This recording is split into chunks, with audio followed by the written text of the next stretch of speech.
And I won't begin with the 26 kids in Division I over the last 9 years. I won't begin with the 3 NBA players. I won't begin with the pipeline of kids that are healthy, that are on their way to becoming first high school contributors at a high level, which then gives them access to potential scholarships at the collegiate level. Welcome to the Rhythm Dribble Development Podcast. I'm Daryl Adams, and I'm your host. It's important that we establish, who am I? Where did this all start? What have I accomplished? What gives me a seat at the table to be able to just offer some perspective, offer an opinion on how we ought to think about development, what we ought to get and extract from using youth sports to help to develop children beyond sports.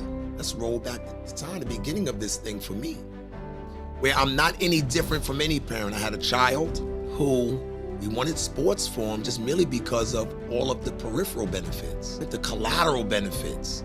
But we put him into sports and he wasn't a standout athlete. That's not what he was. He was a regular kid, much like the kids that come into the gym for development. I had one just like everyone else. What I recognized pretty fast was that if we were gonna make something out of sports, if we were gonna be good in it, it was gonna require a high level of involvement, a high level of reps. And I understood that because he had a few cousins who played, and they were dominant early.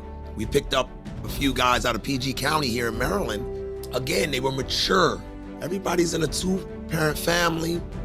Everyone has to make sure that we make the correct decisions so that when we get to high school, that we're still in play for the next level of basketball. We have to make solid managerial decisions about these kids along this way, especially early on, because they have to have the skill set and the mindset in order to be successful. So when I go back to my own child, he started like children, like everyone else I see.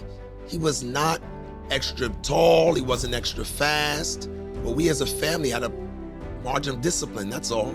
And we were able to figure some things out.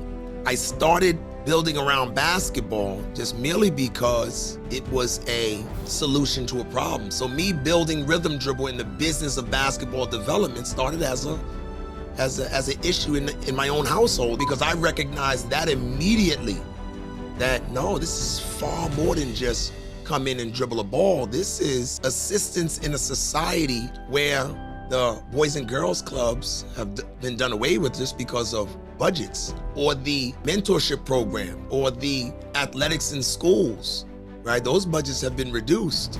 So we have to make sure that sports is still a monumental part of young people's lives if we're going to continue to develop them. But the elephant in the room is bigger than that. It's how do I get to say it? Because if I haven't done anything, or if I haven't developed a proven track record regarding children, I was going to be a bit skeptical. And it's a weird way to start this video online relationship, where we're looking for week-to-week interaction into how we can help to continue to build kids on court and off court.